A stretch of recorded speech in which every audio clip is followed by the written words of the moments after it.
Mercure.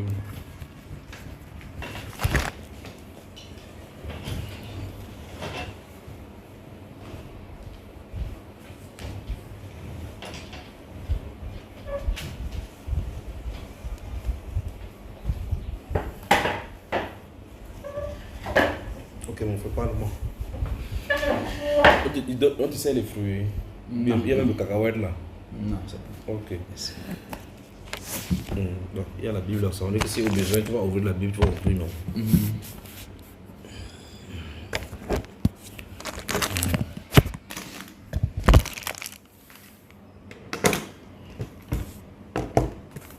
Ok. Je suis à ton service.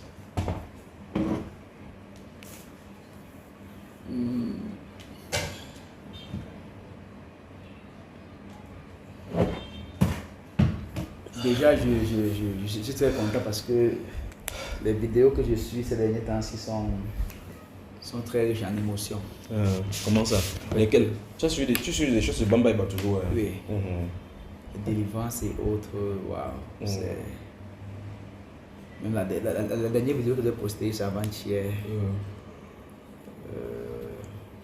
J'ai pas pu télécharger ça parce que le réseau aussi n'est pas bon. C'est une vidéo de 3 heures et poussière. Ça se télécharge toujours. Donc, c'est peut-être quand il va rentrer qu'il va télécharger pour poursuivre. Donc, en fait,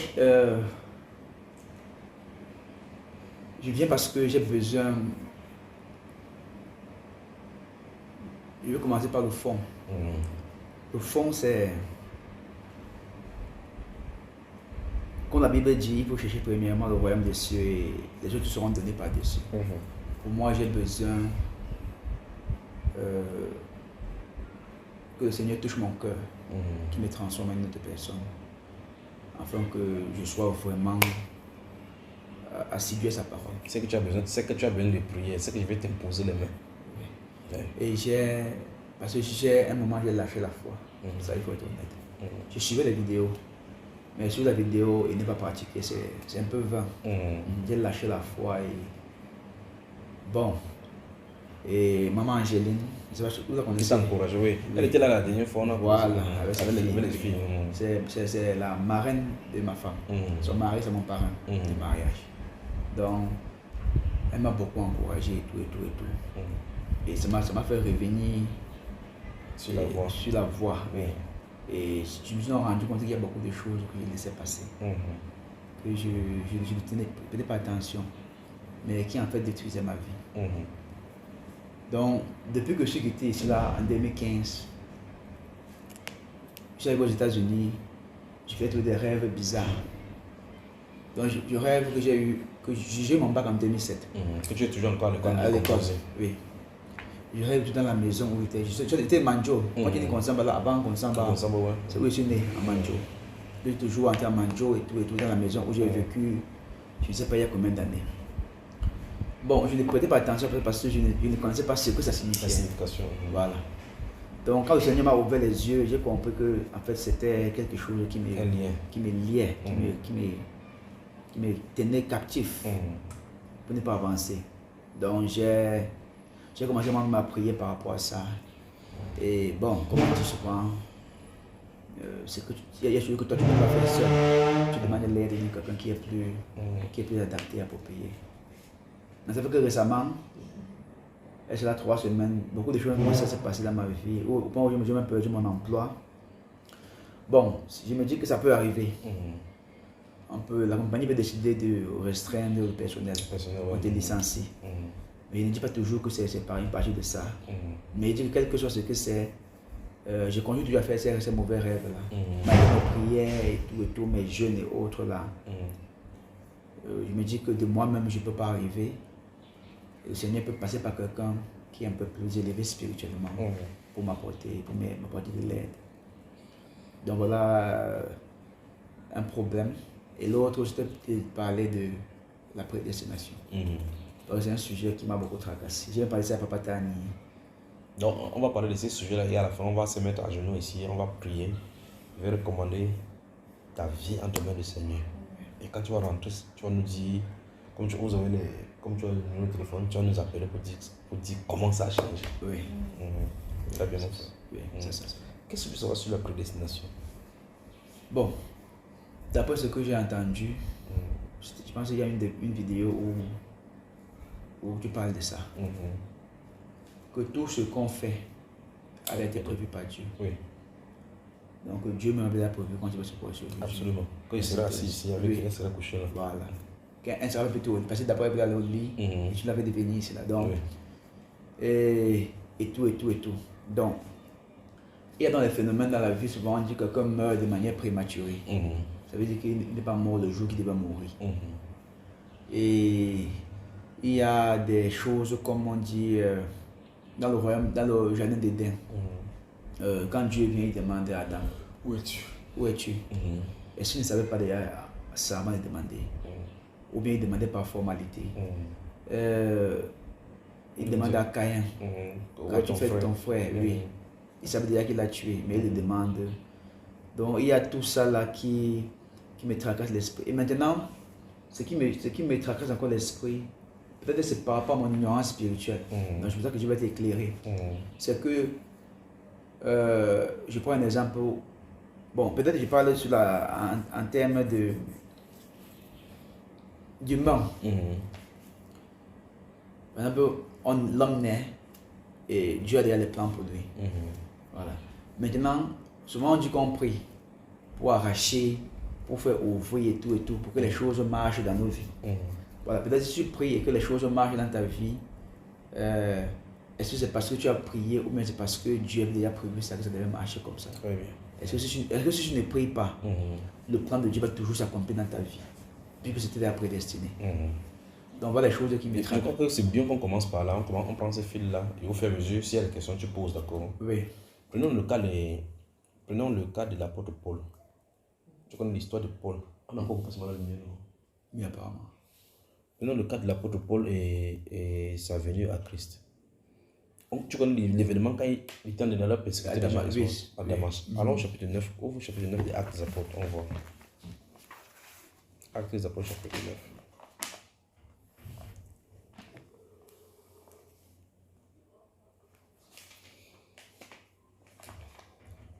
Il prend directement de là où tu as posé la question là. On commence par là. Ok, chapitre 9. On va à partir du verset 3. Verset 3, oui. Je lis.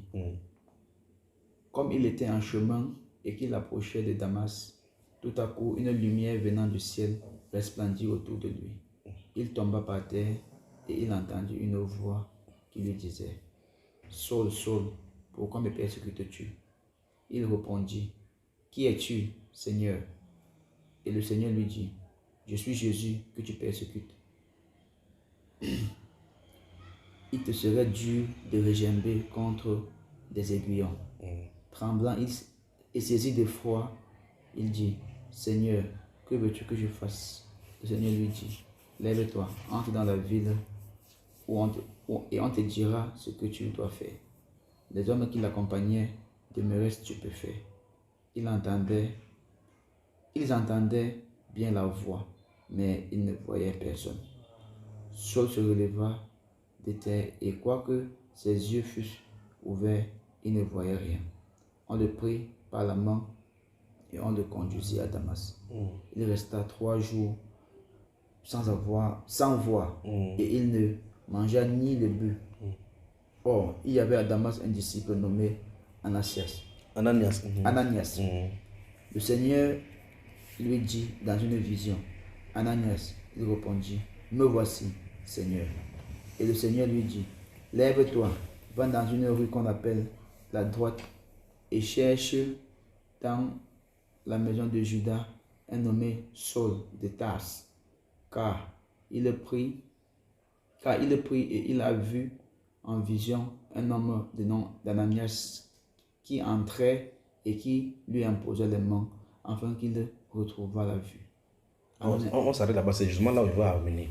Parce que Saul qui marche pour persécuter les gens et Dieu le frappe et il l'amène, il lui dit, lève-toi, entre dans la vie, on te dira ce que tu vas faire. Sans lui dire qui va faire quoi, ni comment ça va se passer. Mais le point c'est au verset 12, on dit car il prie. Pourquoi il prie? Tu as vu le problème? Et c'est pendant qu'il a de prière qu'il voit en vision un homme du nom d'Ananias qui allait venir. Donc tu vois que malgré que Dieu, on va quitter, on va aller dans une autre chose que Paul va parler concernant sa vie. C'est là, voilà, parce que son événement où il rencontre Jésus, il sera dû de régimber contre les aiguillons. Mais toi, c'est qui? Il dit, je suis Jésus que tu persécutes. Et Jésus qui parle comme ça est déjà venu, il est mort, il a vécu sur la terre, il est mort, il est resté 3 jours après. Après, il a fait 40 jours, il est parti sans que Paul ne l'ait vu ainsi. Mais sur toi, ce serait bien que tu enregistres comme la dernière fois. Oui, c'est bien qu'on l'avait enregistré. Pour ne pas oublier.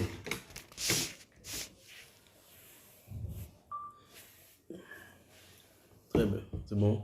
Et j'espère que si tu ne mets pas le truc, c'est bon. C'est mode avion. Très bien.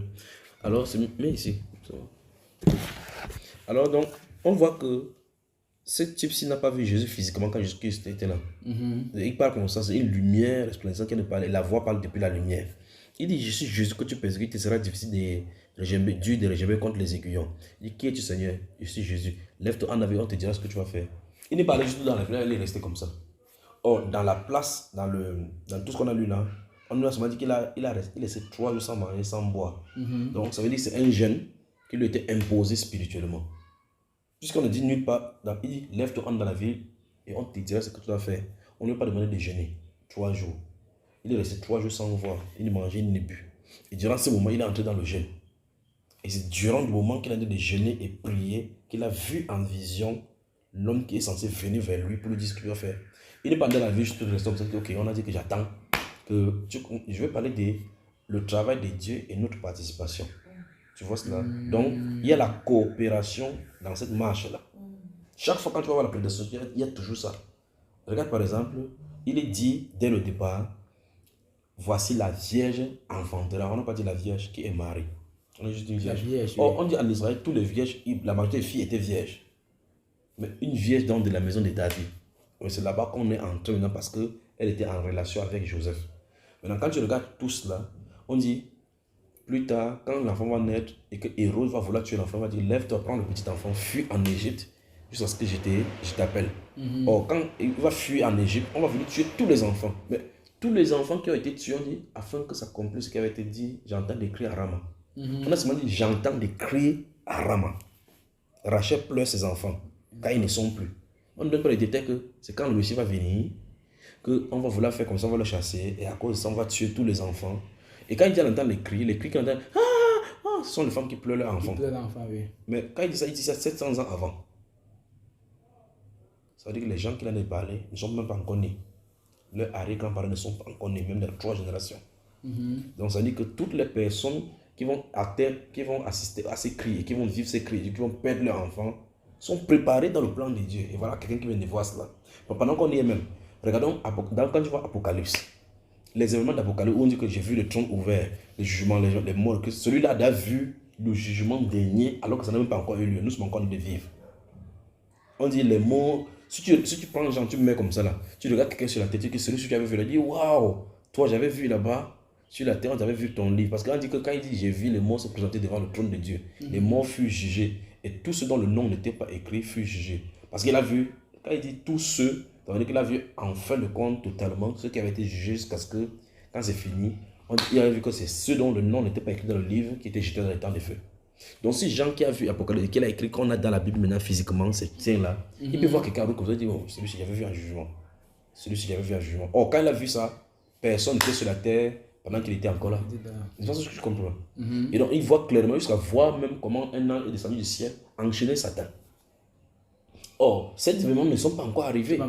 Et tel qu'il a vu, ça va arriver tel qu'il a vu. Donc malgré qu'il a vu ça et qu'il a écrit, rien ne peut déranger ce plan-là. Donc on peut voir comment successivement depuis la Genèse, comment Dieu annonce le plan, comment il va faire la même chose. Donc on voit que Saul, Dieu lui ça se dit, entre dans la vie, on te dira ce que tu dois faire. Dieu ne s'inquiète pas de tous ceux qui sont tout autour. Quand il dit entre dans la vie, mais on prend sa main pour partir. Mais Dieu ne parle même pas à ces gens-là. Il ne leur parle pas quoi que ce soit. Il a fait la vie, il reste tranquille pendant 3 jours, il ne mange pas, il ne boit pas, il a de prier. Et Dieu donc dit à Saul que, car il prie, cet homme-là que je suis en train d'envoyer prie. Or Dieu ne lui a pas non plus dit, c'est dans 3 jours que tu vas partir. C'est après que les 3 jours soient finis, maintenant qu'il dit à Saul dans une vision, à Ananias que va dans une telle maison, cherche un nommé Saul. Il prie, il a vu en vision un homme nommé Ananias. Donc quand il fait comme ça là, quand il dit Saul, quand S-I-C-U, Saul a forcément lui avoir répondu que c'est qui? Il dit c'est Ananias. Il dit oui, j'étais vu en son en train de venir. Bon, tu vois que c'est Dieu qui a arrangé toutes choses, n'est-ce pas? Maintenant, ça c'est l'événement par rapport à répondre que Saul, par exemple, comme j'ai pris le cas, c'est que Saul prie. Il a vu que pourtant Dieu a arrangé la chose. Et il lui a dit, comme il te dira, il pouvait aller rester tranquille. Il m'a dit, ok. On m'a dit, viens à Yaoundé m'asseoir. On m'a dit. Mais Dieu a donné l'indication où il se trouve, la maison où il se trouve. Dieu n'a non plus dit que va dans la ville et entre dans telle maison pour t'asseoir là-bas. C'est-à-dire, même si c'était n'importe où, Dieu enverrait quelqu'un là-bas. Parce que quand Dieu a donné l'indication à Ananias, il a dit que va dans une maison dans la ville, à tel endroit, c'est là-bas qu'il se trouve. Il faut que ça soit précis. Donc, et la chose la plus importante, c'est malgré qu'on lui a dit que ce que tu as à faire, c'est entrer dans la vie et attendre, on va te dire ce que tu vas faire, il a prié. Il a prié. Malgré que Jésus étant sur la terre, était là pour la mission, pour le salut, à Golgotha, à Gethsemane, il a prié. Il passait son temps dans la prière. Pourtant, il est le Messie. Il allait chaque fois pour prier, se retirer. Jésus n'a pas besoin de gêner, puisqu'il n'a pas de problème de spirituel. Il n'a pas de problème pour lui-même. Il passe son temps dans le jeûne, dans la prière. Au point où il était tenté, pas vrai? Pourquoi il priait? Pourtant, il n'a pas besoin. Ça, tu comprends. Oui, donc, il y a la volonté de Dieu et notre participation. La Bible dit que nous sommes co-ouvriers avec Dieu. Co-ouvriers. Notre capacité vient de lui. Il va produire en toi. Quand il a demandé à Ali d'aller faire la prophétie, voilà encore notre point. C'est Élie qui est venu prophétiser la famine.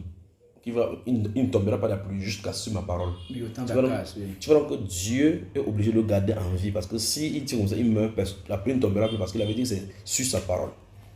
Ça veut dire que pour que la pluie tombe, il faut qu'il reparte encore. Donc durant les 3 ans et demi qu'il va durer la pluie, Dieu est obligé de le garder jusqu'à ce qu'il vienne parler pour que la pluie tombe encore. Ça c'est un. De 2, le jour où la pluie doit tomber, il va faire tomber de la pluie. Il amène, il va voir Akaz là-bas et Abdias, son intendant, l'autre prophète qu'il a gardé, les prophètes. Il va dire descendre, dis à ton chef qui ressemble les gens là-bas que je vais répondre, que je vais descendre. Quand il a fini les 10 qu'il a fait, il va faire zigouiller tous les prophètes de Baal là-bas. Il va monter sur la montagne pour prier, pour qu'il pleuve. Jusqu'à là, on se comprend. Bon, pourquoi il prie pour qu'il pleuve? Pourtant, il a parlé, il prie parce qu'il se met la main, il prie, il demande à son serviteur que regarde, va là-bas de ce côté-ci, il regarde s'il pleut, s'il quelque chose se passe dans le ciel, il regarde, il dit non, rien ne se passe, il est encore venu, rien ne se passe, il a continué à prier, il prie, pourtant il a dit, va tomber la pluie. Tout à l'heure, quand il a parlé, le feu est sorti du ciel pour dévorer le sacrifice. Et après, il se met, il prie, après il dit, qu'est-ce que tu vois? Il dit, je vois un petit cloud qui se lève là-bas comme une pomme de main, il dit que cool, il a dit à Kaki, il a la telle vie rentre avant qu'il descende. Pourquoi? Parce qu'il sait que le Nimbus Columbus, quand ça se forme, c'est pour annoncer la pluie. Bon, la question c'est, n'est-ce pas, c'est Dieu qui lui a dit qu'il va parler, qu'il va pleuvoir. Pourquoi il prie? Revenons encore à un autre prophète. Et tu peux voir ça, il dit bien, c'est partout dans les Saintes Écritures. Dieu avait dit à Jérémie que les prophètes, les Juifs vont aller en captivité pendant 70 ans. Il dit, et quand les 70 ans arriveront, c'est moi qui les ferai sortir, je vais les appeler et venir dans leur pays. Mais Daniel était en pleine captivité. À la 69e année, 8e année, il a commencé à intercéder dans Daniel chapitre 9. Il dit que je vis par les livres que devait s'écouler 70 années, selon le temps de l'année que Dieu avait donné à Jérémie, le prophète. Je me mis à supplier Dieu à intercéder. Or, l'intercession qu'il a de faire, c'est pour faire purifier le peuple et entrer le peuple dans le plan de Dieu, afin que le plan de Dieu par rapport aux 70 ans puisse être. C'est comme tu as dit que tu as dit à côté ce qui se passe pour le Cameroun. Vous voyez pourquoi on a de prier, on a de jeûner, on jeûne pour le Cameroun, parce que c'est un moment de transition que Dieu a promis pour le Cameroun, de restauration et de réveil. Bon, Dieu dit qu'il y aura le réveil sur le pays. Ça va venir sur le pays, ça va balayer le pays. Les gens vont croire, beaucoup de chrétiens seront là. Il y aura beaucoup de personnes qui vont croire, beaucoup de gens qui vont transformer les vies qui étaient pourries, des bandits seront achetés. Bon, quand il dit ça, ok, comme j'ai dit ça, c'est depuis 2009 qu'il dit ça. Il dit, ok, comme Dieu a dit ça, attendons voir ce qu'il va faire. Non, on participe à ce moment où il stimule. Tu vois, il stimule que c'est le moment de jeûner, prier. Prier pour attendre la manifestation.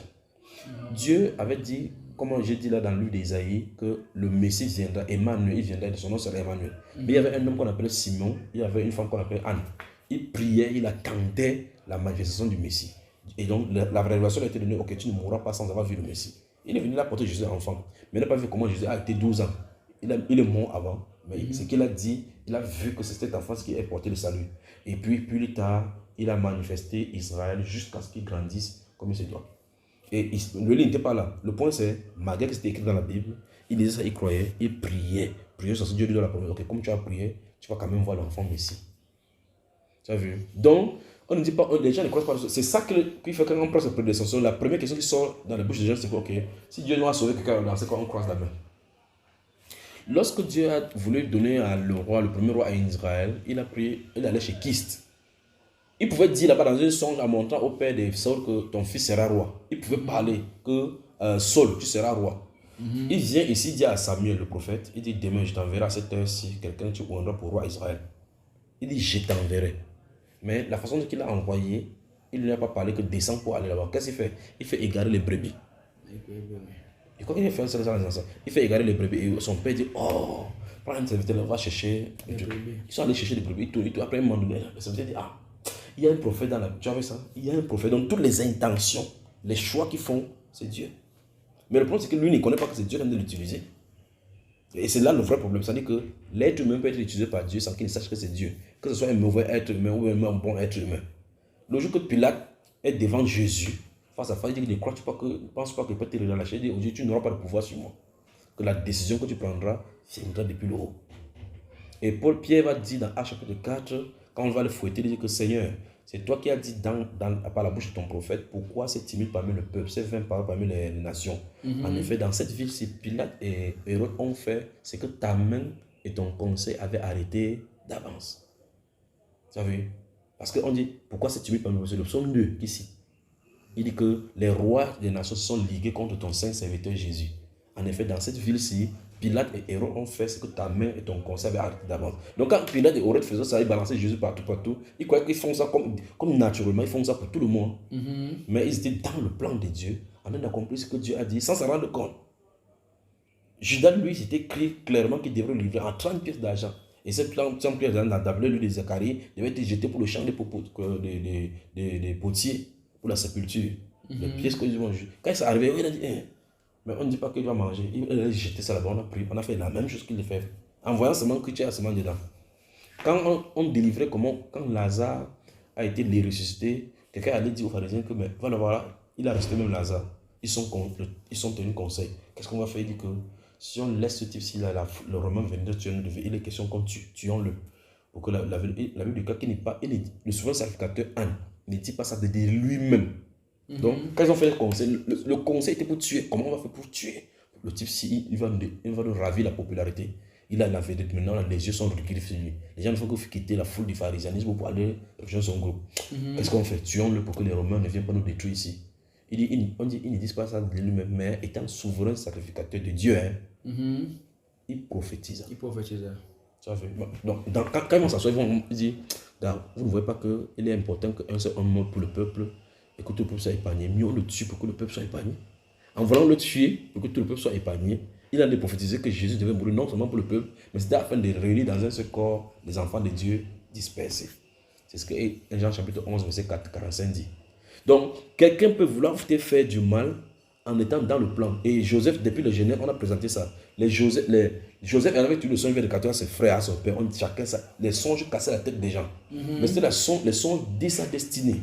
Après, il va dire, ok, quand le moment va venir, son père va l'envoyer à les suivre. C'est que ses 11 frères sont devenus, c'est 10 frères sont devenus. Mais est-ce que 10 frères, s'il y a un problème, 10 frères qui sont plus grands peuvent tenir?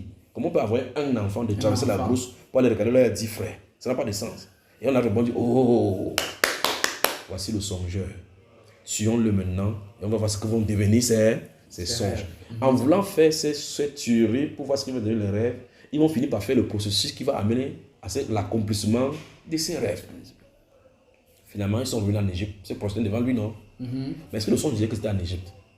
Très bien, ça montrait juste 11 gerbes qui se prosternaient devant ces gerbes. Point. Voilà, Dieu donne juste la photo, flip le cliché.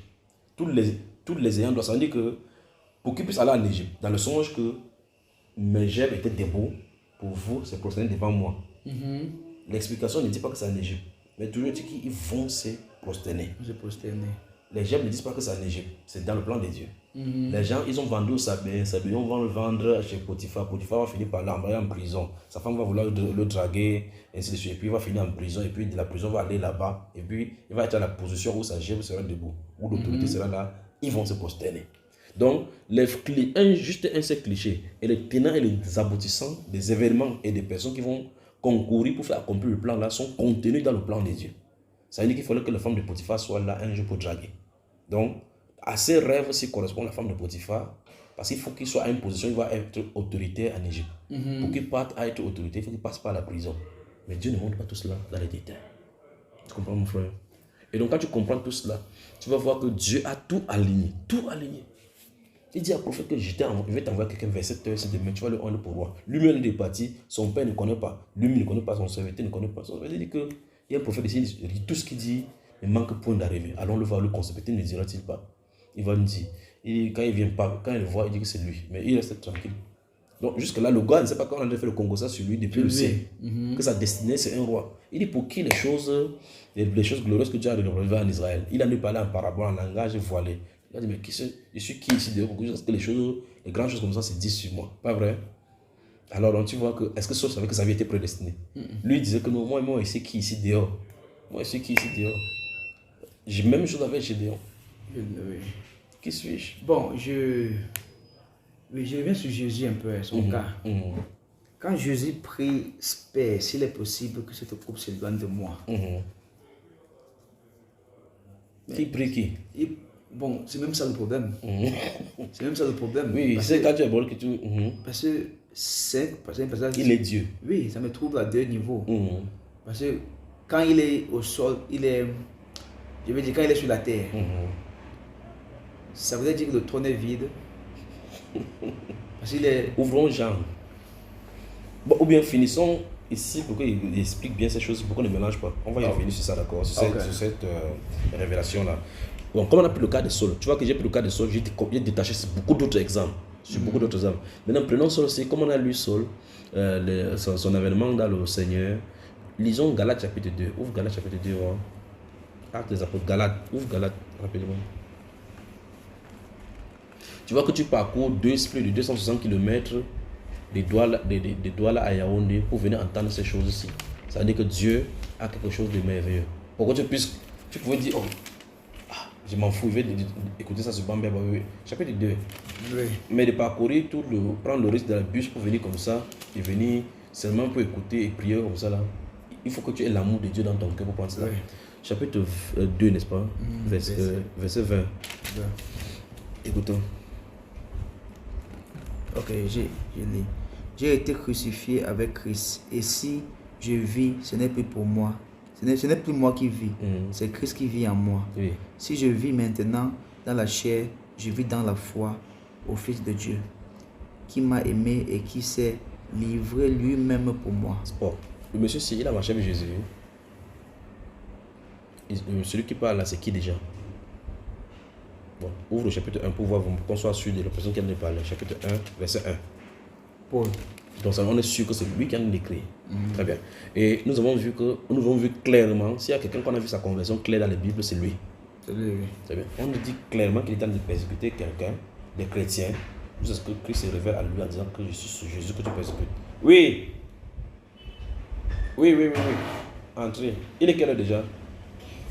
15 heures déjà, pas de souci. Prenez place où vous êtes. Parce que le frère qu'on attendait qui venait de la ville là. Voilà, Son frère. Frère Willy. Frère Willy de la France. Ce sont les gens, c'est son épouse. Prenez juste place. Alors, voici quelqu'un qu'on appelle Saul, qui sort de nulle part. Il est judaïque, il est pharisien. Et puis là, il a de nous expliquer quelque chose. J'ai été crucifié avec Christ. Bon, vrai. Même dans le film de Hollywood, tu as vu Jésus aller à croix avec quelqu'un.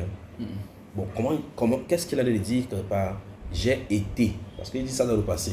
Pourtant, on voit clairement qu'il était contre les chrétiens. Il était contre le chrétien, mais il a dit qu'il a été. Il n'a pas dit vous avez été. Il dit que lui, il a été crucifié avec Christ. Explique-moi ce que tu comprends. Ça veut dire qu'il adhère, il partage la doctrine de Christ. Donc comment dire ça? Donc il est en accord avec la mission de Christ. Bon, non, ça c'est la deuxième partie, parce que c'est la deuxième partie qui dit que et si je vis maintenant dans la chair, je vis dans la foi au Fils de Dieu. Donc, mais au préalable, il a quitté la croix. J'ai été crucifié avec lui. Et c'est ça qui est vrai pour tous les chrétiens. Et c'est ça le point. Puisque, prenons un exemple simple. Tu es un être humain comme moi, pas vrai? Tu es d'accord avec moi que tu as péché, tu es privé de la gloire de Dieu. Oui. Pourquoi? Parce que la Bible dit que tous ont péché, sont privés. Ils ont péché comme ça. L'enfant qui naît maintenant a péché. Qu'il a fait quoi? Parce que peut-être les parents ont péché et il est issu de lui. Même depuis Adam. Depuis Adam, ok, bon. Prenons le cas d'Adam. C'est pour ça que je voulais que tu appelles le mot quand il va. Quand Adam a péché, toi et moi, on était là. En quoi est-ce que ça nous concerne?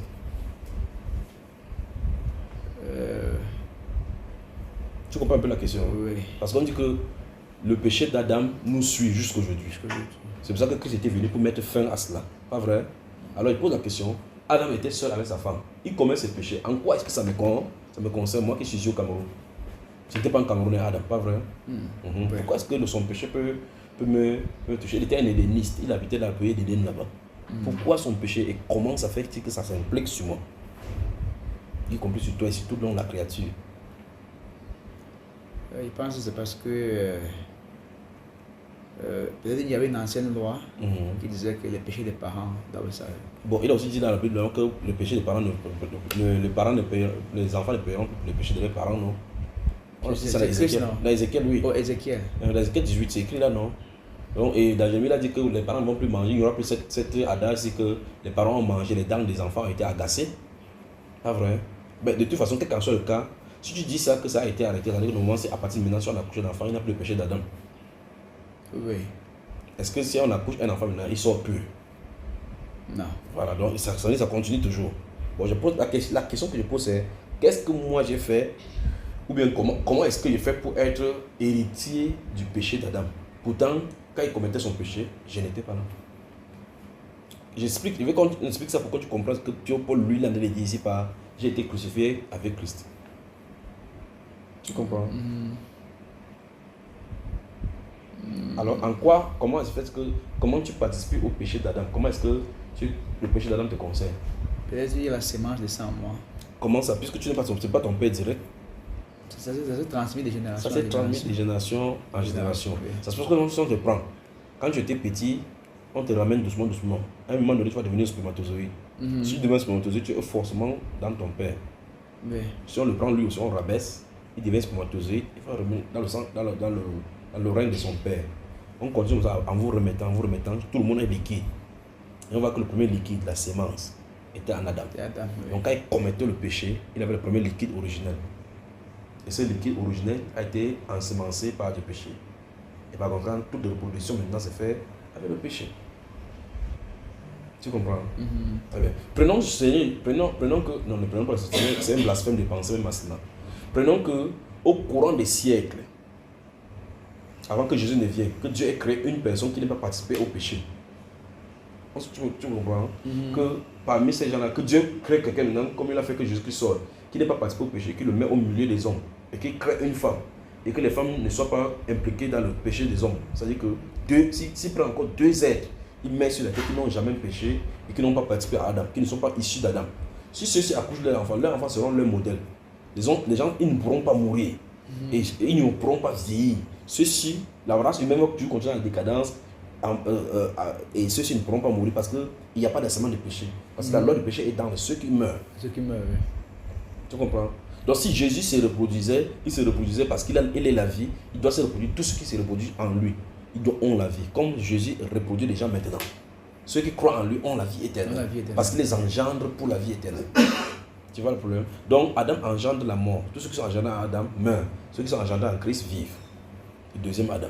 Mais il faut qu'il mette un terme au péché d'Adam. À la transgression d'Adam. Qu'est-ce qu'il fait? Il faut qu'il paye le prix, la mort. Parce qu'un homme parfait qui a introduit le péché dans le monde, un homme parfait doit enlever le péché. Il enlève le péché. On dit, de même que tous meurent en Adam, tous revivent par Christ. Chacun en son rang. Alors cela étant, Paul André dit ici qu'il est en Christ. Donc il était en Christ à la croix. Donc, et pour ceux-là qui sont morts en Christ, tu vois, nous sommes multitudes sur la terre, mais on était en Adam. Oui. Tu vois, après on commence à reproduire, la reproduction commence. Donc si on prend tout le monde, on commence à remettre, on revient là-bas.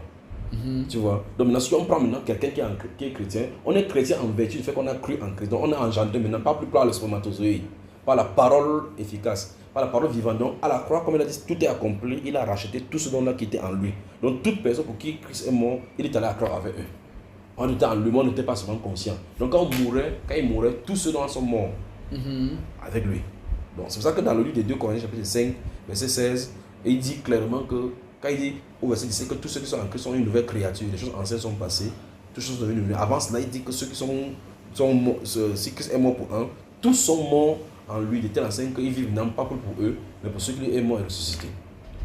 Alors le problème c'est que toi, tu es chrétien aujourd'hui, le jour que Christ mourra à la croix, tu étais là, mais tu n'étais pas seulement conscient.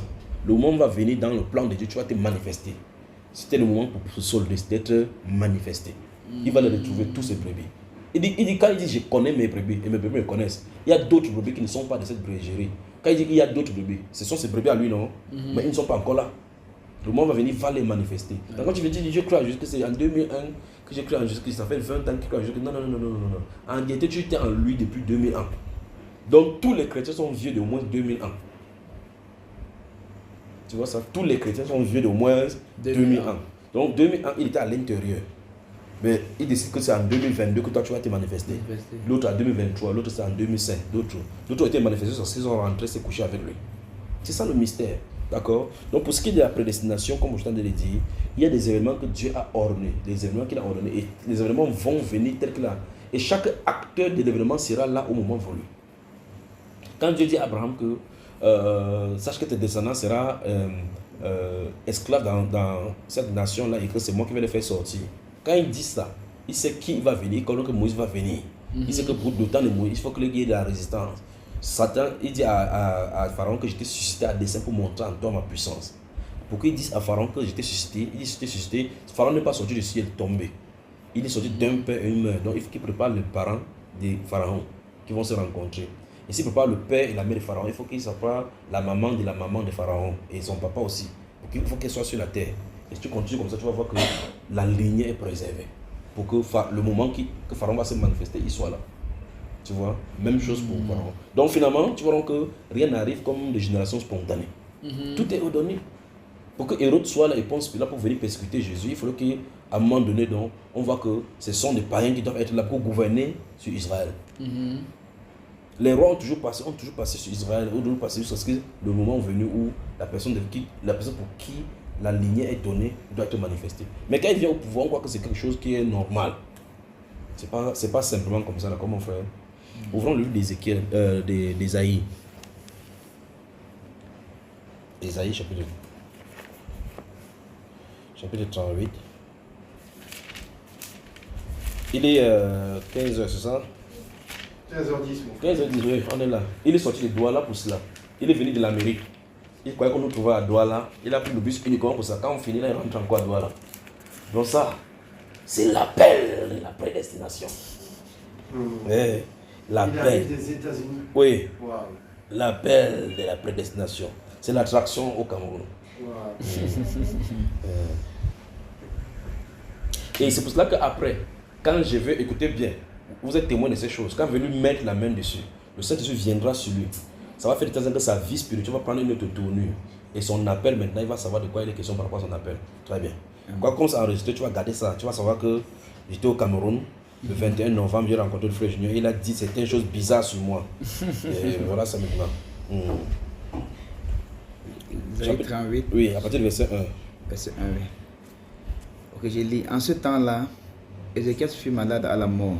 Le prophète Ésaïe, fils d'Amoth, vint auprès de lui et lui dit: Ainsi parle l'Éternel, donne tes ordres à ta maison, car tu vas mourir et tu ne vivras plus.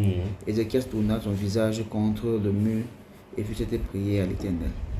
Oh Dieu. Tu connais cette histoire, hein? Oui. Toi, mais si tu connais alors, ça me permet de développer. Bon, Oui. comme tu connais. Donc finalement, Dieu lui donne 15 ans. 15 ans, oui. C'était mieux que ce monsieur s'il meurt. Ah bon? Oui. Parce que la suite va nous dire la chose. Vous êtes avec moi là, vous pouvez participer ici parce que c'est comme c'est la parole là. Ah, je suis content de ce que Saint-Esprit va faire pour lui. Dieu va secouer sa vie tout autour de lui. Et nous y sommes là maintenant par rapport à la prédestination. Tu vois donc que ça veut dire que dans le plan de Dieu, tu es censé me rencontrer, tu es censé mettre ses mains de mortel sur toi, et le divin viendra sur toi, et ça va coordonner maintenant toute personne qui va marcher maintenant. Quand tu vas rentrer aux États-Unis, quand quelqu'un va faire n'importe quoi, tu vas bouger justement la tête. Ceux-ci ne savent pas qu'ils sont dans le plan de Dieu. Donc n'importe qui va faire n'importe quoi, ils sont dans le plan de Dieu. Tu vois. Donc voici Ézéchias, le roi, il est malade. Et Dieu dit à Isaïe, va dire au roi, donne des ordres à ta maison, quand tu mourras, tu ne vivras plus. Il vient et lui dit, Isaïe sort, il est dans la cour, le monsieur se tourne là comme ça sur son lit. Il pleure au Seigneur, il dit Seigneur, il me fait partie maintenant. La vie c'est bien. Ne te fais pas problème, tu connais tous mes objets. Dieu s'en fout, Dieu pouvait ne pas répondre. Dieu a encore dit au prophète qu'il était dans la cour. Parce que quand il faisait ses prières, le prophète n'était pas au courant. Il est venu transmettre ce qu'il a dit. Et puis quand il s'est tourné dans la cour, Dieu lui dit, rentre, il dit, ainsi par l'Éternel, je te donne. J'ai écouté, il exauce tes prières. Il lui donne encore combien d'années? 15 ans. 15 ans. Il dit, les 15 ans que Dieu a donné dans cette vie-ci, ça a été les 15 ans qu'il a fait pécher Israël. Alors chapitre 39, comme c'est juste devant nous. Lisons jusqu'au verset 3. Verset 3, allons-y. Écoutez bien. En ce temps-là, Je sais que le nom est difficile, mais essayez quand même. Mérodac Baladan, Mérodac Baladan, fils de Baladan, roi de Babylone, envoya une lettre et un présent à Ézéchias, parce qu'il avait appris sa maladie et son rétablissement. Très bien. Donc, ça veut dire que c'est la suite du chapitre 38. Oui. Parce qu'il était malade. La maladie devait le conduire à la mort. Le prophète lui dit que faites mettre de l'ordre dans le délai de l'instruction. Quand il dit Seigneur, pardonne-moi, Dieu change et guérit. C'est un roi. Comme par exemple, imagine que souvent on entend comment le président écrit la lettre de félicitations à tel président et là-bas. Oui, oui. Très bien. Donc on a fait cette lettre de présidence. Président. Mérodac écrit, il écrit très excellent Ézéchiel. J'ai appris avec consternation la maladie, mais le ciel a été bien avec toi. Sois vraiment, nous sommes contents de ton rétablissement et tu es un homme qui est bon pour vivre sur la terre. Lui donne la lettre pour que son ambassadeur descende pour aller donner, comme on voit de façon diplomatique. Suivons la suite. Ézéchias en eut de la joie et il montra aux envoyés le lieu où étaient ces choses de prix, l'argent et l'or, les aromates, les huiles précieuses, tout son arsenal et tout ce qui se trouvait dans ses trésors. Tu as entendu ce qu'il a fait? Donc, les gens sont venus de Babylone pour venir lui saluer. Au lieu de dire, ok, merci beaucoup, il a commencé à se promener. Regarde l'or aussi. C'est l'or du temple de mon Dieu. C'est Salomon qui a fait ça. Regarde ça. Ça, c'est Salomon lui qui avait écrit ça de ses mains. Ça, c'est verset 3, verset 3. Ésaïe le prophète vint ensuite auprès d'Ézéchias et lui dit, oui. Qu'ont dit ces gens-là et d'où sont-ils venus vers toi? Restons tranquilles, mais attends, ne finis pas, regarde-moi. Tout à l'heure, dans ton document, tu avais dit, quand Dieu est venu vers là, le jardin, il a demandé à Adam, Adam, où es-tu? Comme s'il ne savait pas, n'est-ce pas? Il a fait la même chose à Caïn, où est ton frère? Parce que le prophète, il entre en scène, il dit bonjour, ton père. La dernière fois, il était venu pour dire qu'il est mort, qu'il doit mourir. Après, il vient dire que non, Dieu a demandé que tu vives. Celui-ci finit d'attendre que les gars, les émissaires viennent, il le salue, après il part. Quand il part, il dit bonjour Ézéchiel, ça va? Il dit les gens, qu'est-ce qu'ils sont venus faire ici? Il sait. Donc, il y a d'abord le problème de questionnement.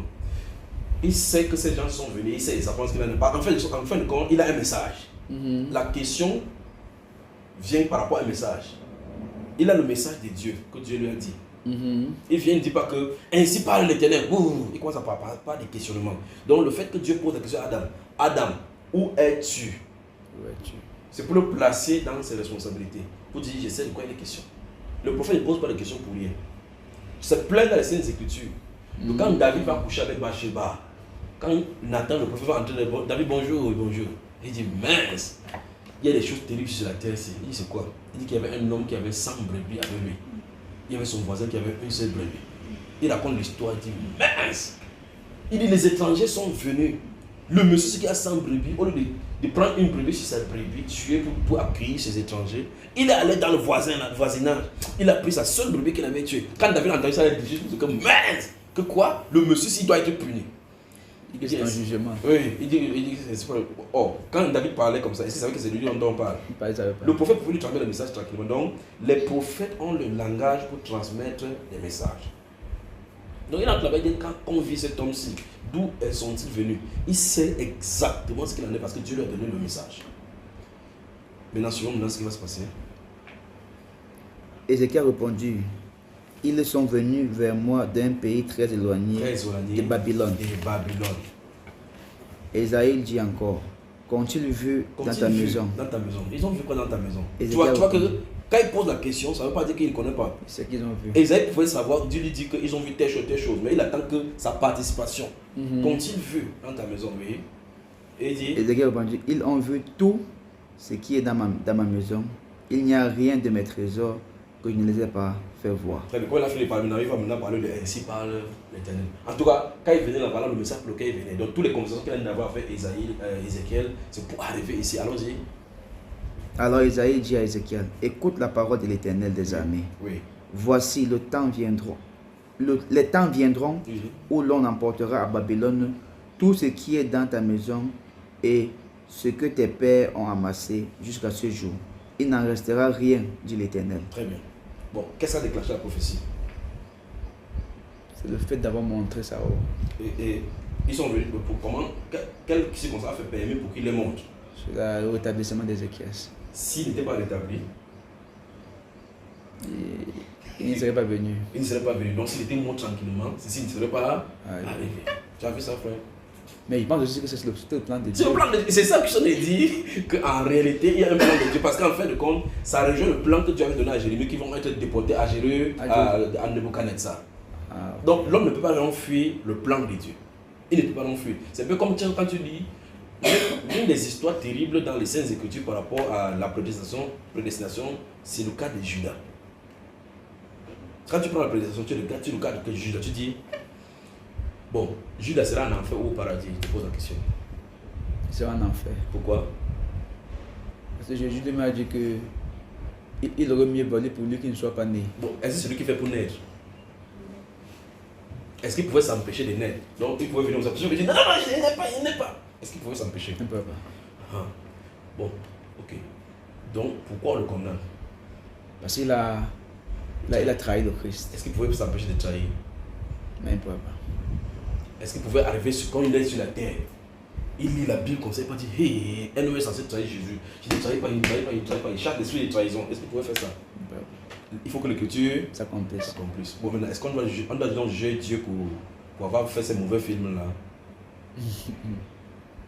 Non, il parle sur son plan. Son plan. Et c'est son plan. Est-ce que quelqu'un doit contester? Non. C'est ainsi en être pour chaque être humain. Parce que le cas de Judas, c'est que son cas est écrit littéralement des Saintes Écritures. Joseph dit dans le chapitre 50, verset 20 de Genèse, vous avez voulu me faire du mal, vous avez l'intention de me faire du mal. L'Éternel l'a transformé en bien pour sauver le monde comme vous le voyez aujourd'hui. Mais Dieu ne dit pas que, ok, je vais faire l'intention, sache que vous allez vouloir tuer Joseph. Et puis plus tard, il va le transformer parce qu'il y a une famine qui vient d'arriver ici. Non, il ne dit pas ça. Il est souverain. Il met juste les clichés qu'on a besoin de savoir. Tout à l'heure, j'ai pris le cas de Jésus, l'enfant qui était encore enfant, et que l'ange vient dire à Joseph, descends en Égypte, demeure jusqu'à ce que je te fasse remonter. Quand Hérode et tous ses acolytes vont mourir, il va dire, remonte, car ceux qui cherchaient de tuer le petit enfant sont tous morts. Pas vrai? C'est vrai. Et quand il le fait remonter, on dit, afin que s'accomplisse ce qu'avait dit le prophète, j'ai fait monter mon fils hors de l'Égypte. Bon, le prophète allait dit, ça c'est dans le livre de Osée chapitre 11. On dit, Israël était le premier né d'Israël, de Dieu, et j'ai fait monter mon fils hors de l'Égypte. On ne dit pas ce qui le fait aller en Égypte. On voit tout simplement qu'il allait le monter.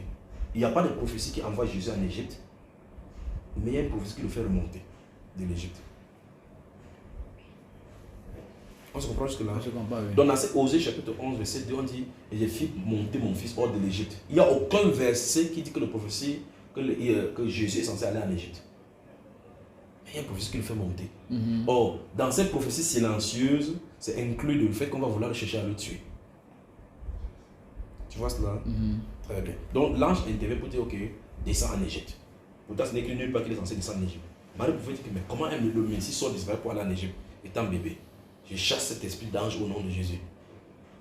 Il descend juste en Égypte dans l'obéissance. Et le moment vient, Dieu le fait revenir par l'ange. Il vient. Et quand il vient, une fois de plus la participation. Quand il vient, ils apprennent qu'Achilleus régnait maintenant sur la caille. Il dit, c'est un homme mauvais. Il est fui aller s'asseoir à Nazareth afin qu'il soit appelé Nazaréen. Donc, c'était prévu qu'un monsieur règne là-bas, que la terreur va faire le temps à 5 qu'il va fuir. Quand il a entendu que c'était une personne qui régnait, en voulant fuir cette personne, il parle à sa soeur, pourquoi on l'appelle aussi Nazaréen. Mais si je regarde, je te dis, mais tu parles là-bas pourquoi? Il ne va pas dire que je vais là-bas pour que la prophétie s'accomplisse, qu'on doit appeler le fils si Nazaréen. Mais c'est la circonstance qui le fait aller là-bas. En voulant fuir cette circonstance, il n'a pas accompli comme ça une prophétie. C'est ça le point. Tu vois? Donc, même si Dieu te montre du livre de toi-même là, que voici comment avoir, ça va aller. À un moment donné, tu vas épouser ta femme va un jour, tu vas rentrer un jour, il va frapper le marteau sur ta tête. Tu vas regarder ça que c'est mercredi soir, donc l'événement c'est arrivé, tu vas surveiller comme ça, surveiller que ma femme est en entendant, tu vas entendre ici, bam! Parce que c'est dit que on va frapper sur ta tête et tu ne peux pas arrêter. Quand il dit à Pierre que Pierre, il est écrit, j'ai frappé les bergers, les brebis, c'est dispersion. Il dit, ah non, quand tu seras une occasion de chuter pour tout le monde, tu ne seras jamais pour moi. Il dit, ah bon, il a ouvert un chapitre de sa livre. C'est soit si la même. Avant que le corps ait chanté 2 fois, tu aurais 3 fois mais il ne me connaît. Il dit, ah bon, il ne jamais. Ça s'est accompli, frère. Ça s'est accompli. Tout ça, c'est écrit dans son livre. Parce que pour que les brebis puissent les relâcher, il faut qu'il y ait quelque chose qui va les faire pousser, pour qu'ils fuient. Sinon, ils vont tenir ferme pour que la prophétie que Ézéchiel avait dit, frappe les bergers et les brebis sont disparaître. C'est que ça va s'accomplir. Alors, Dieu a prédestiné d'autres choses. Tous les êtres humains, même la mouche que tu vas faire, ça va tomber dans tes yeux. C'est préparé. Parce que quand tu t'attends, tu dis, hey Seigneur, tu glorifies Dieu par Seigneur. Il dit, pourquoi tu dis Seigneur, à un moment de façon spontanée, sans vouloir prier, il faut qu'une mouche vienne, elle tombe sur ta tête. C'est ses yeux. Et puis tu enlèves, tu dis, Seigneur, merci Père. Merci Père. Dieu a prédestiné une mouche pour ça. La Bible déclare que même les cheveux de votre tête sont tous comptés. Malgré que les oiseaux qui sont là-bas, qui crient là-bas, il dit, aucun ne tombe sans la volonté du Père. Si Dieu a prédestiné un oiseau que si tu lances un caillou, ça va te prendre tel oiseau à couleur rouge qui est né le 22 février. Il s'occupe des oiseaux comme ça, pourquoi frère? Donc, les styles d'herbe que le lion marron du côté de l'Afrique du Sud doit manger sont comptés, prédestinés, préparés. Regarde dans Apocalypse, dans le chapitre 6 d'Apocalypse, chapitre 6 d'Apocalypse. Non, je vais citer, parce que si on veut lire la Bible, c'est plein partout. Donc, tous les événements de la Bible sont prédestinés. Il dit, lorsqu'il ouvrit le 6e sceau, le 5e sceau, je vis sous l'autel les âmes de ceux qui avaient été décapités à cause de la parole de Dieu, à cause des témoignages qu'ils avaient rendus. Ils criaient, Seigneur, Saint et véritable, jusqu'à quand tarderas-tu de juger notre sang sur les habitants de la terre? Il leur fit dire, gardez d'être encore en repos pour un peu de temps, jusqu'à ce que soit mis au nombre de leurs frères et des gens qui vont encore être tués. Donc c'est là pourquoi on donne le renseignement que certaines personnes doivent encore être décapitées. On leur dit qu'il y a un nombre encore sur la terre. Ça veut dire qu'on attend d'attendre que votre nombre ici, ce n'est pas encore suffisant. Il y a d'autres personnes qu'on va décapiter sur la terre. Sur la terre, est-ce qu'on sait qui va être décapité? Non. Donc quand on fait on dit Mati, Anne, voilà le seul, il faut encore 3. Jusqu'à ce que le nombre soit suffisant. Le problème c'est que ceux-là ne savent pas que ça va leur arriver. Mais on nous a dit ici que restez en repos jusqu'à ce que le nombre de vos frères soit complet. Vous devez être au complet ici. Si c'est 100 000 qui restent, jusqu'à ce que les 100 000 là entrent, on doit le tuer comme c'est prévu. Donc c'est prévu que on le tue. Mais ils sont sur la terre, ils prêchent. On prend le caillon, boum, on dit bienvenue. Quand il fait nos yeux, c'est quoi? Il dit, oh c'est toi qu'on attend depuis, on vous attend depuis, vous tardez à venir ici. Mais sur la terre, les gens sont en train de pleurer que ouais, on a tué telle personne. Mais ils sont prédestinés à être tués. Dans le chapitre 11, on parle de 2 témoins qui vont venir sur la terre prêcher. On dit qu'ils vont prêcher, ils vont faire descendre le feu du ciel. Regardez la puissance que Dieu leur donne. Faire tomber tout genre de fléaux sur la terre, ils vont frapper le plus haut. Au point où la terre va avoir le mot de terre à cause de 2 personnes. On dit qu'après le temps de leur ministère, qui va durer 3 ans et demi, la bête qui monte la Bible va les tuer. Et quand les gens vont s'envoyer les SMS ou WhatsApp, ils vont filmer, envoyer partout sur WhatsApp que les gens sont tourmentés. Bon, quand ils vont être tués, ils vont dire maintenant ils ont perdu leur puissance. Mais ils ne savent pas que leur ministère dure 3 ans et demi. Après 3 ans et demi, Dieu arrête leur puissance pour qu'on puisse les tuer, pour qu'ils montent.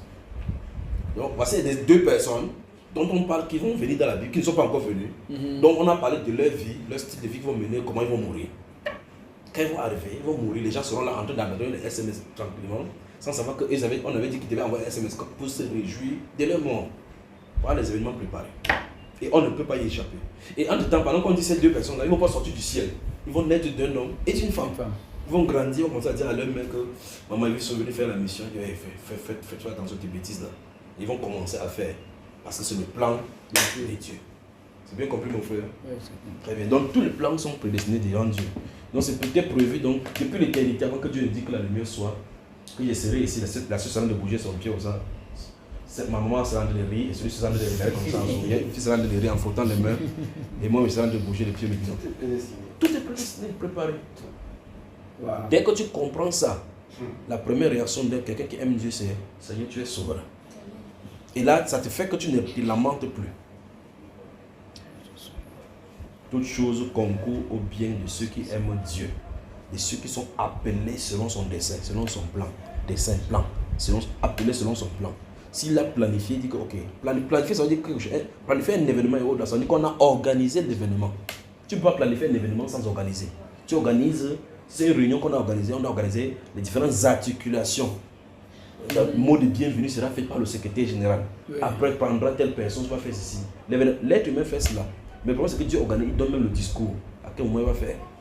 La Bible déclare que la parole n'est même pas encore sur tes lèvres, qu'il le connaît entièrement. Une question parallèle. Oui. J'ai entendu dans l'une de vos prédications les deux types de semences, Oui. la bonne et la mauvaise. Oui. Est-ce que ceux de la mauvaise semence ont aussi une destinée prédestinée? Oui, tous sont prédestinés. Puisque voilà, voilà un cas de Judas qu'on a vu dans les Écritures. Caïn est le premier, Judas est le deuxième type. Mais tu vois qu'ils sont prédestinés. Et c'est écrit même dans notre livre. Satan, c'est qui en juste? Ce n'est pas le père de l'autre sémence. Dans Matthieu chapitre 13, où on parle de cela, on dit le royaume des cieux est semblable à quand Jésus ouvrait la bouche pour donner la parabole. Un homme a semé la bonne semence dans son champ. Pendant que les gens dormaient, l'ennemi est venu semer l'ivraie. Et alors que ça croissait, les deux croissaient les mains. Les gens ont dit, mais les serviteurs ont dit, mais n'avons-nous pas semé la bonne semence dans le sang? D'où vient-il qu'il y ait de l'ivraie? Il dit, c'est un ennemi qui l'a semé. Devons-nous l'enlever? Il dit, non. Laissez-les croître ensemble jusqu'à la moisson. Au moisson, je vais enverrai les serviteurs d'aller arracher d'abord l'ivraie pour le mettre au feu et l'autre pour mettre. Donc, c'est deux semences prédestinées. Donc, depuis le début, ils sont ensemble, côte à côte, ils grandissent ensemble, ils vont finir ensemble. Il dit, l'ivraie, c'est le fils du malin. Celui qui l'a semé, c'est le diable. La bonne semence, donc le blé, ce sont les fils du royaume. Celui qui l'a semé, donc deux personnes ont semé deux semences initialement. Les deux semences se rassemblent. Parce que les deux aussi, initialement, se ressemblent. Ce sont des anges puissants. Tu vois, il dit que la moisson, c'est la fin du monde. Ils sont côte à côte. Tu vois que Jésus, pour être représenté, pour enlever le venin du serpent dans l'être humain, qu'est le péché, a dû être représenté par le serpent d'airain. Ça ne te fait pas. Jésus est l'agneau de Dieu qui enlève le péché du monde, mais sa représentation, c'est le serpent. Or, de même que Moïse éleva le serpent dans le désert. Quand Dieu élève le serpent, Dieu voulait dire, c'est le poison du serpent qui a dérangé l'humanité. Et on va devoir le vaincre par le jugement. Et c'est le jugement de la croix. Mais il ne met pas l'agneau là-bas, il met plutôt le serpent. Et ainsi sera vaincu le serpent. Tu vois? Très bien. C'est un sujet très complexe. Hein. Non, c'est simple. C'est simple, mais sauf que c'est simplement compliqué. Oui, justement. Très bien. Alors, si c'est bon pour la prédestination, je passe à la deuxième étape, quand Jésus priait. Oui. Prédestination, ça va jusque-là? Oui. Est-ce que tu savais que tu serais là aujourd'hui? Non. Est-ce que tu savais que Dieu a prédestiné cela? Oui. Conclure le psaume 139 alors. Lisons le psaume 139. Psaume 139. Que Dieu vous bénisse.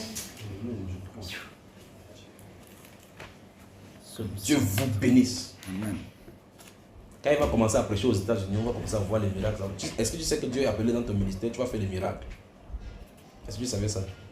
Tu ne savais même pas que tu es appelé au ministère. Amen. Ainsi soit-il. Voilà. Regarde ma main, c'est la charge. Et c'est pour lui ça. 136. 139. 139. Lis le verset 14, 15 et 16.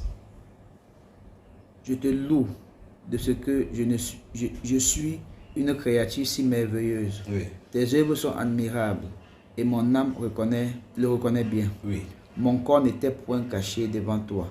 Lorsque j'ai été fait dans un lieu secret, Oui. tissé dans les profondeurs de la terre. Oui. Quand je n'étais qu'une masse informe, tes yeux me voyaient. Oui. Et sur ton livre était tout inscrit. Les jours qui m'étaient destinés avant qu'aucun d'eux n'existât. Stoppons là-bas. Qui a dû parler? C'est David. Au moins dans la Bible, on connaît le nom de son papa, n'est-ce pas? Oui. Son père s'appelle qui? Isaïe. Mais lui il dit qu'il a été tissé où?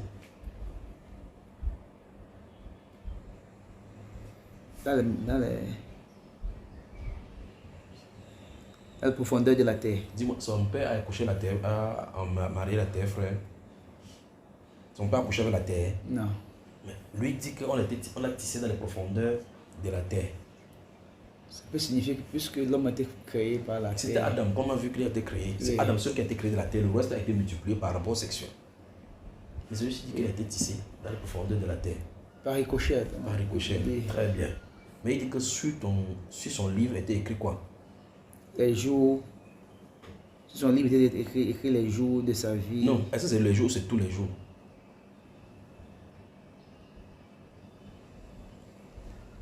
Oh, tous les jours, oui, tous les jours de sa vie. Mhm. Avant qu'il n'existât. Avant que... Il n'existât. Ça c'est qui? On parle de qui? Il dit qui parle là? C'est David. David. Quel est le grand péché qu'il a commis?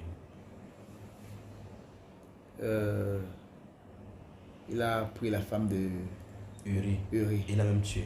Il a tué Uri. C'était continué dans ces livres-là. Oui. Très bien. Parce que j'attendais que tu dis non. Non, c'était. Tu dis non parce qu'il a dit clairement que tous les jours qu'il était destiné, donc le lundi, mardi, mercredi, semaine 1, lundi, mardi, mercredi, semaine 2, lundi, mardi, mercredi, semaine 3, tous les événements qui sont censés lui arriver, jusqu'avant qu'aucun d'eux n'existe. Avant qu'il vienne en existence, c'est prédestiné. Pourquoi il fait ça? Pour que quelqu'un maintenant puisse savoir quand tu fais un péché, tu te réfères à Psaume 51. Tu lis, tu pries, tu vois que Dieu donc peut pardonner les péchés. Donc pour montrer que Dieu est un Dieu qui pardonne, il faut qu'il mette quelqu'un qui a commis une faute. Tu vois un événement, comment il a pardonné, pour que tu comprennes que Dieu est un pardonneur. Pour savoir qu'il est sauveur, il faut qu'il perde quelque chose. Et il vient maintenant, il sauve pour que tu saches qu'il est sauveur. Sinon, quand tu es qu'il est sauveur, tu ne pourras pas savoir ce que c'est qu'un sauveur. Il faut qu'il perde. Et pour qu'il perde donc, il faut qu'il y ait quelqu'un, comme Dieu est puissant, il faut qu'il y ait quelqu'un qui va le faire perdre. Ok, s'il fait l'homme parfait, la femme parfaitement, ça n'entrera pas. Il faut qu'il fasse une femme, pas de la même façon comme l'homme. Une femme, toutes les créatures ont été faites directement par Dieu. L'homme, la femme a été faite à partir d'une autre créature. Tu vois cela? Voilà donc la faille de la femme. S'il avait fait l'homme comme il a fait exactement la femme, Satan ne pouvait pas entrer nulle part. Mais il a pris la côte. Parce que la côte, c'est l'endroit où quand on te frappe. Oui, tu es battu. C'est l'endroit de la faiblesse. Il a pris la faiblesse de l'homme pour faire la femme. Donc la femme est née sexe faible. On préfère. Voilà pourquoi la femme est une sexe faible. On dit que la femme est une sexe faible. Sexe faible pourquoi? Parce qu'elle a été faite à partir de la faiblesse de l'homme. Tu vois, Dieu a pris la faiblesse de l'homme pour lui donner ce qui va lui faire réjouir le cœur et le tuer. Et c'est par cette faiblesse que le tentateur a entré pour faire chuter. Quand il a fait chuter, il a dit Adam, où es-tu? Qu'est-ce qui se passe? Le Dieu sauveur vient de venir. Le Dieu sauveur vient de venir pour commencer ses attributs et manifester maintenant le rachat. Dès qu'il est venu, Adam, où es-tu? Oh, tu t'es perdu. Bon, comme tu t'es perdu, maintenant regarde, il prophétise, il tue un animal qui est innocent, qui n'a pas participé au péché. Pour le faire, par cette représentation, il a indiqué que quelqu'un de parfait viendra, qui n'a pas participé au péché, pour racheter l'homme par rapport à cela. Là, la prophétie a commencé à se mettre en place. Donc, tu vois que chaque fois pour qu'il y ait quelque chose, il faut quelque chose qui doit être fait. Chaque fois, Dieu se révèle. Et avant de se révéler, il faut qu'il permette qu'on puisse avoir comme un handicap. Et puis, il vient. Qu'est-ce qui se passe? Pour qu'il montre Dieu puissant, il suscite Pharaon pour que Pharaon résiste à son ordre. Et il frappe. Bam! On dit, waouh! Parce qu'il ne peut pas commencer à tuer les gens pour rien, On dit que c'est quoi ça? Il faut qu'il y ait un ordre qui est donné. Tu résistes. Il fait, vous imitez. Il fait, vous imitez, le degré. Il fait, vous imitez. Jusqu'à 10 plaies. Jusqu'à 10 plaies. Ce 10e plaie, on le laisse partir. Non. Il ne peut plus résister. Pas vrai? Il pouvait faire le premier plaie, on le laisse partir. Alors, c'est comme ça que Dieu fait. Donc, Dieu a des attributs en lui qui désire manifester. Et quand il désire manifester cela, il met les acteurs qui vont résoudre ce problème pour qu'ils permettent à ce qui se manifeste. Les uns sont comme les acteurs. Dans le film, tout le monde peut jouer le rôle de l'acteur principal. C'est le scénariste qui écrit le film, il dit que c'est toi qui vas jouer le rôle principal de l'acteur. Et celui-ci va jouer le chef bandit. Il donne les attributions des chefs bandits, ainsi de suite, ici. Il y a des gens au milieu que tu vois seulement, ils poussent le fruit. Et quand on a poussé le chef bandit, il fait la voiture, il ramène le fruit, il dit hey, c'est quoi? C'est seulement comme ça. Son plan de film, c'est seulement hey, le fruit est versé. Après, il a fini ton texte. On ne le gère plus dans le film. Mais il y a des axes principaux qu'on a de suivre. Les axes principaux qu'on a de suivre. Tu as vu, on a parlé de la belle-mère de Pierre, on a donné son nom. Non. Tu as vu quand on a encore parlé du fils des Zébédée, le bateau, c'est qu'elle est devenu. Parce que le bateau n'est pas important. Ce qui est important, c'est qu'ils ont pêché miraculeusement. Ils ont laissé là-bas, abandonné le pays, ils ont suivi Jésus. On va aller suivre, on continue. Parce qu'on veut entrer dans chaque détail. On va perdre le fil. Ça va tuer. Très bien. Que Dieu te bénisse, mon frère. Amen. Donc, ton livre, comme tu vois, c'est ouvert comme ça. Là. Ton livre est ouvert maintenant dans le ciel. Amen. Pour qu'on déclenche l'événement sur toi. D'accord?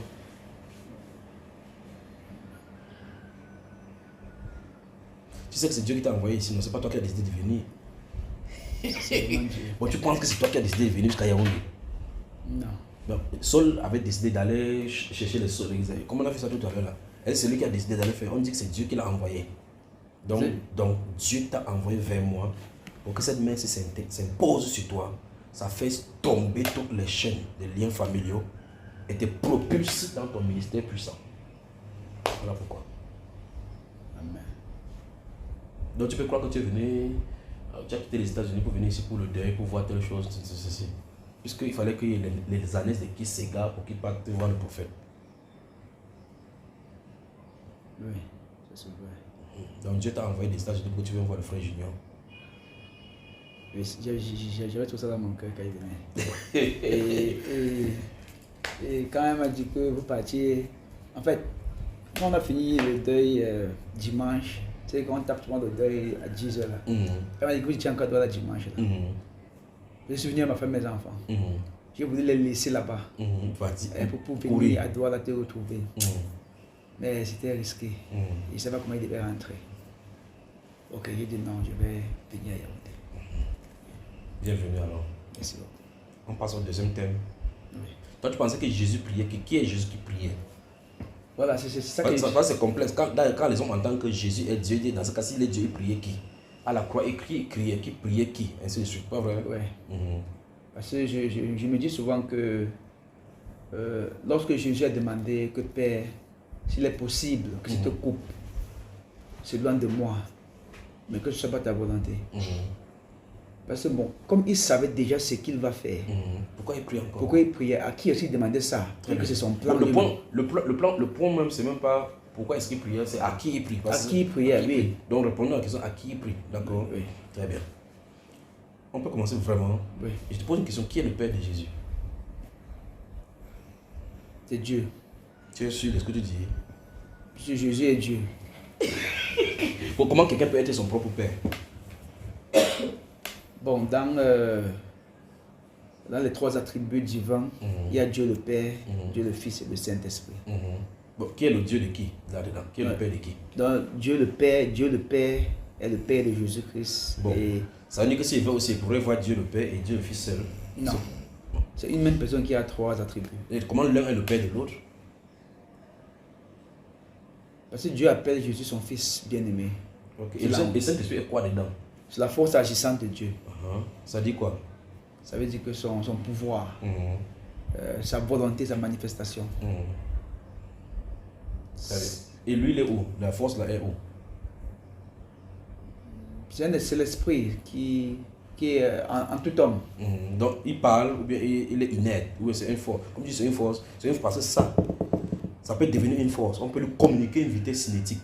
Oui. Une énergie là, sur cette bois-ci, le bois-ci commence à vibrer. Oui. Est-ce que c'est comme ça que le Saint-Esprit est?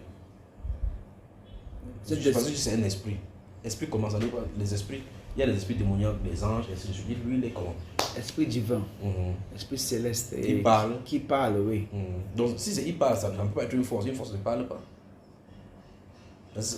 L'attribut, c'est l'attribut des gens qui ont contaminé le langage comme ça, que c'est la force agissante de Dieu. Parce que c'est écrit chez eux que la force, que l'Esprit Saint, c'est la force agissant de Dieu. Donc, tu as un peu glissé un peu chez les témoins, j'aurais été un peu. On t'a contaminé. Donc, la force, le Saint-Esprit n'est pas une force, c'est un être. Parce que Jésus dit, vous recevrez une puissance quand le Saint-Esprit viendra sur vous. C'est le Saint-Esprit qui a la puissance. D'accord? Ce Saint-Esprit n'est pas une puissance. Il n'est pas une puissance. Il a la puissance. Il a La puissance. D'accord? Ok. Très bien. Cela étant, alors je pose la question, qui est dans le Père de Jésus?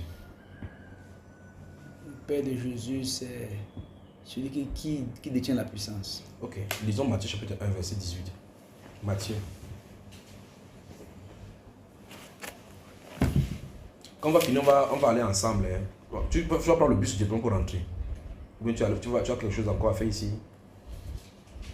Il peut même... Tu veux rester avec nous? Tu veux dormir? Il y a un programme. Oui, il y a un programme parce qu'après ça, on est censé comme ça aller à où s'appelait à Biémassi. Ok. Tu voulais participer? Oui. Très bien. Parce qu'on va répondre. Ça veut dire qu'on va participer et tu voulais rentrer dormir. Bon, je suis non interprète demain. Et je voulais, si c'est peut prendre le but de 2 heures pour arriver à 6 heures. Pour faire les... Mais ça veut dire qu'on peut finir à Biémassi là-bas, tu pars à l'agence. Oui. Puisque c'est pas loin de l'agence, tu pars en van. Oui. Très bien. Donc, dans ce cas, comme vous serez dans la voiture, on lit ceci, je réponds rapidement. Verset 18. Voici de quelle manière arriva la naissance de Jésus-Christ. Oui. Marie, sa mère, ayant été fiancée à Joseph, se trouva enceinte par la vertu du Saint-Esprit. Par quoi? Par la vertu. La vertu, c'est quoi? Par la puissance, du Saint-Esprit. Donc, Marie est devenue enceinte par la puissance du Saint-Esprit.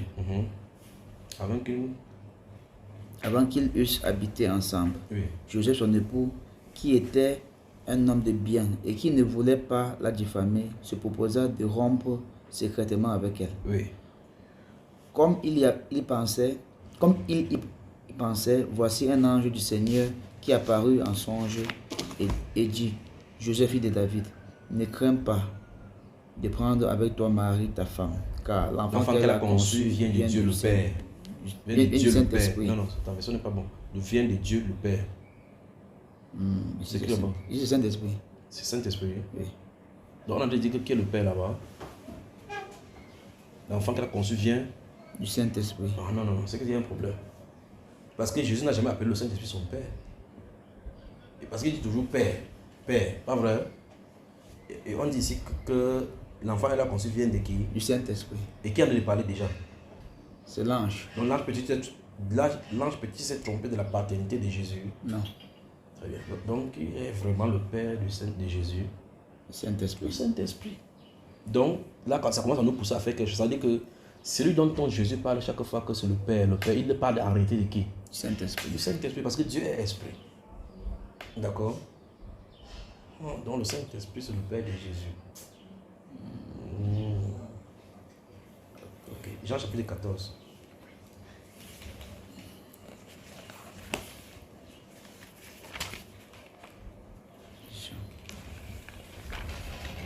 Tu ne veux pas toi?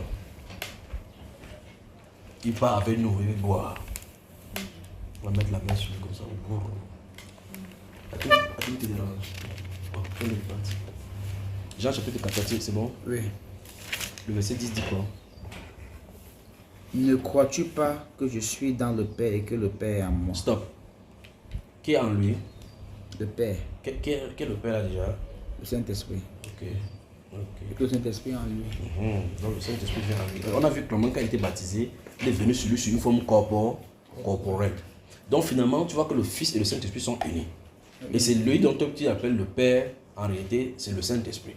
Parce que Dieu est esprit et comme il est saint, sa sainteté ne peut pas être égalée. C'est pour ça qu'on appelle cet esprit-là, Dieu-là, le Saint-Esprit.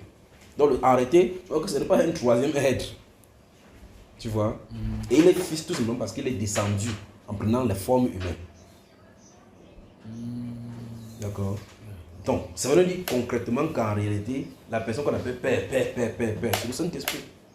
Donc finalement, quand tu te mets comme ça, tu dis, oh Seigneur, Père, tu viens de parler du Saint-Esprit. Tu vois. Mais Jésus dit que j'ai fait connaître ton nom aux hommes que tu m'as donné du milieu du monde, pas vrai? Quand tu lis les évangiles, quelque part, tu as vu, Jésus a dit à ses disciples que le nom du Père c'est telle chose. Mais il dit que j'ai fait connaître ton nom aux hommes que tu m'as donné du monde.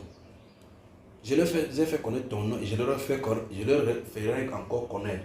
C'est parce que tout le monde va dire que le nom de Dieu c'est Jéhovah. Il n'a jamais enseigné nulle part un verset là-bas que le nom de Dieu c'est le tétragramme YHWH. Mettez eux là-bas pour les Jéhovah ou Yahweh ou ceci. Il n'a jamais, nulle part. Mais et quand ils disent cela, aucun disciple ne dit, Seigneur, on n'a jamais entendu cet enseignement-là. Ouais, tu vois ce que je dois parler, que le Père c'est tel. Puisque ici, dans ce passage, il est question de le fait qu'ils disent, montre-nous le Père, et cela ne suffit. Bon, remontez plus haut, à partir du verset 7. Si vous me connaissiez, vous connaîtriez aussi le Père. Donc, ça veut dire que dès que tu connais Jésus, automatiquement tu connais le Père. Le Père. C'est ça, non? Oui. Continuons. Et dès maintenant, vous le connaissez. Stop. Et Dès maintenant, il a parlé de ses disciples, il dit dès maintenant, vous le connaissez. Il dit vous, il s'adresse aux disciples. Il dit vous le connaissez. Le là est mis pour qui? le Père. Le Père. Il dit vous le connaissez Et vous l'avez vu. Donc, il dit, on a donné le renseignement à ses disciples. Vous connaissez même le Père, et même vous avez vu. Ils disent quoi? Philippe dit, Seigneur, montre-nous le Père et cela nous suffit. Donc, ça dit qu'en réalité, il se parlait là-bas entre eux. Il y a quelque chose, il y avait une incompréhension. Compréhension. Si Jésus dit, vous connaissez le Père même, et vous l'avez même vu. Il montre-nous encore le Père.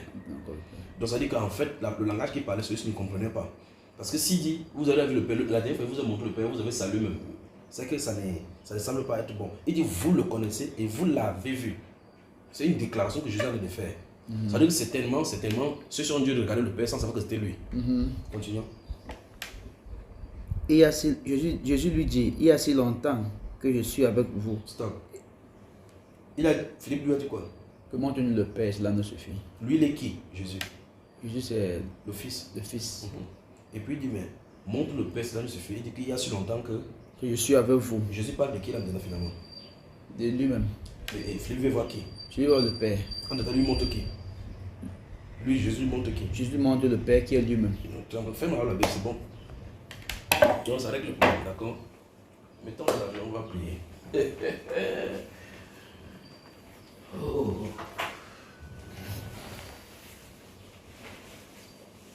C'est un évangéliste puissant à la dimension de Philippe. Tu as vu Philippe qui est là, tu as lu là? Philippe l'évangéliste. C'est Philippe l'évangéliste qui fait le miracle. Mettons-nous à genoux, mon frère. Je veux qu'on s'assoie ici, qu'on soit approche, comme tu as enregistré comme ça. C'est que le Saint-Esprit dira que ça reste gravé dans ton esprit et que plus tard tu passeras dans le cœur chaque fois que ça a été dit. D'accord? Très bien. Je vais commencer par prier pour toi, pour anéantir ces choses-là et été propulsées dans tes nouvelles horizons spirituels.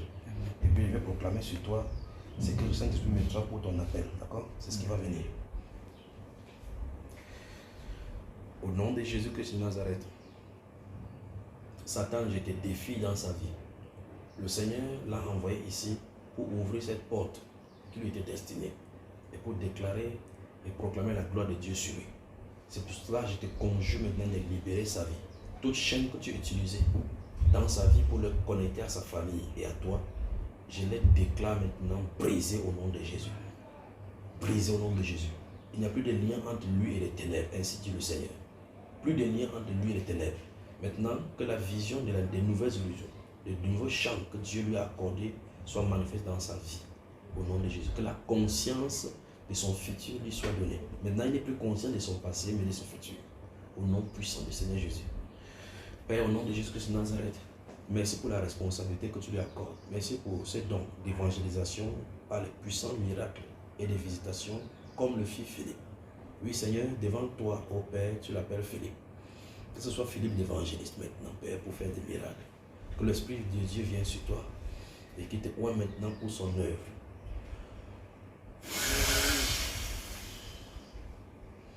Au nom de Jésus-Christ de Nazareth, qu'il te remplisse de sa puissance, qu'il te remplisse de son onction, qu'il te remplisse de son onction et qu'il te propulse au firmament pour ton ministère.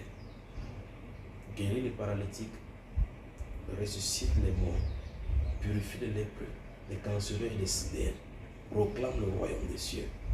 et que Jésus de Nazareth marche avec et en toi pour manifester sa gloire à la nation qui est dans les ténèbres. Au nom de Jésus-Christ de Nazareth. Dans ta famille, on ne te comprendra pas, oui, mais toi-même tu ne te comprendras pas. Parce que le Dieu de gloire aura pris contrôle et possession de ton être tout entier. Que ton être soit enveloppé de lui et qu'il se révèle à toi selon ses mystères. Au nom du Seigneur Jésus-Christ de Nazareth. Au nom de Jésus-Christ de Nazareth. Amen. Que Dieu te bénisse, mon frère. Lève-toi. Très bien. Et voilà maintenant. À toi toute la gloire. À toi l'honneur. À toi toute la gloire. À toi l'honneur. À toi toute la gloire. À toi.